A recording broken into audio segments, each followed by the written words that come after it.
Welcome to Tech Law Talks. I am Anthony Diana, a member of Reed Smith's Tech and Data Group. In each episode of this podcast, we will discuss cutting-edge issues on technology, data, and the law. We will provide practical observations on a wide variety of technology and data topics to give you quick and actionable tips to address the issues you are dealing with every day. Welcome to the introductory podcast of Tech Law Talks and our M365 and 5 Foundation series, where we're joined by Lighthouse to explore the core elements of Microsoft 365 and key operational and legal considerations. In this episode, we're going to be discussing Exchange Online and some of the legal and regulatory and operational issues associated with Exchange Online. With me today, I have Therese Caparo, a partner in Reed Smith, as well as John Collins from Lighthouse. Welcome, guys. So let's talk about Exchange Online. And one of the purpose of this podcast is give generally C-suite executives, legal compliance, a sense of what Exchange Online actually is, as many organizations are moving to Exchange Online. So Therese, why don't you give us a sense of what is Exchange Online? What should people know about this? I think the first thing that people should know about it is that Exchange Online is not simply an upgrade from Exchange. I think that's a misconception that a lot of folks in legal and compliance have, that this is just, Exchange. So it's exactly the same as the Exchange we've always had and used.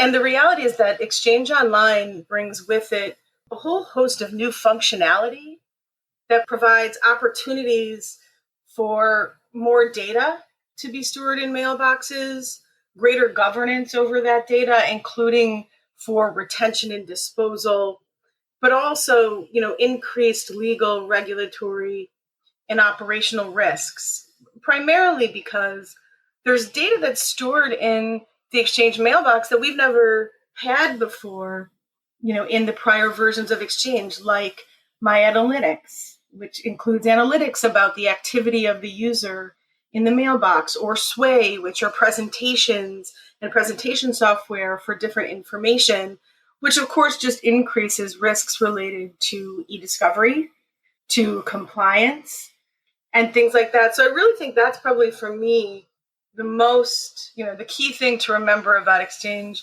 Online is that it's not just Exchange. It has a lot more to offer. From a legal perspective and a regulatory perspective, why do people care? Right? If I'm sitting there in the general counsel, why do I care about what IT is doing? I think the reason why you care is because it has implications for your litigation. It has implications for privacy. It has implications for the risk of the organization. So if legal and compliance aren't understanding what Exchange Online is, then they're not going to be prepared to address the new data types or the compliance issues that may arise with Exchange Online. Yeah. So, John, I know you've got a ton of experience doing this. You've been doing this for a long time. What are your thoughts on Exchange Online, and particularly when you talk about retention and stuff like that? So I think Therese framed it up really nicely, which is it's Exchange Online is not your grandfather's Exchange mailbox. And there are a number of different artifacts in there that are new. Some of them are extremely important from a discovery perspective and from a information governance perspective. Now, the good news is that Microsoft does provide functionality both on the e-discovery and on the information governance side to address not necessarily all of these different artifacts, but most of them. So, for example, you can apply retention and auto deletion policies to most of the artifacts in the mailbox. We strongly recommend that organizations test what the Microsoft documentation says is subject to those policies, because it's a moving target.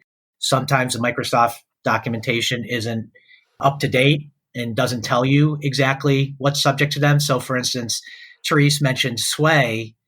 When you log into the e-discovery center inside of M365 now, it actually says that Sway is subject to the e-discovery tools, but the documentation still says that they aren't. So that's an example of where you'd want to test. So I think you've got the retention and deletion, and then specifically on the e-discovery tools, things like Sway, things like My Analytics, things like Teams, chats, Those are all things that are discoverable, but you've got to use the native e-discovery tools in a proper fashion to make sure that you're targeting those items, that you're collecting them. And also, as Anthony and Therese know, there's different workflow implications. If you just collect the whole mailbox, you're going to get all those things that Therese mentioned, and you may not want all those as part of your e-discovery workflow. Yeah. And Therese, before we go today, is there any other issues with Exchange Online you think people should know about?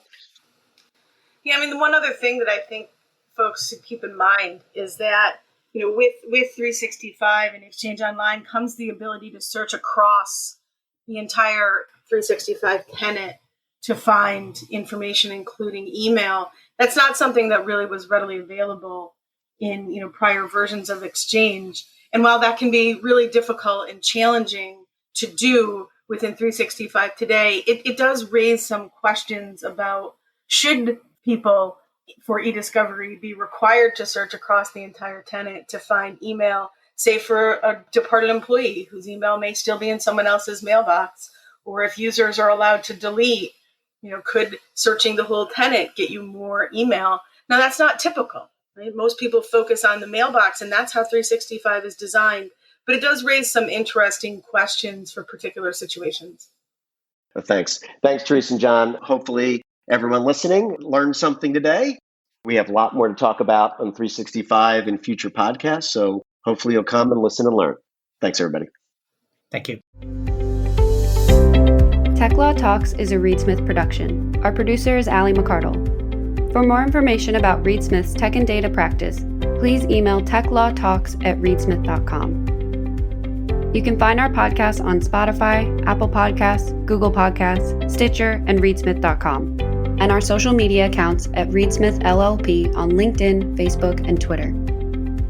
This podcast is provided for educational purposes. It does not constitute legal advice and is not intended to establish an attorney-client relationship, nor is it intended to suggest or establish standards of care applicable to particular lawyers in any given situation. Prior results do not guarantee a similar outcome.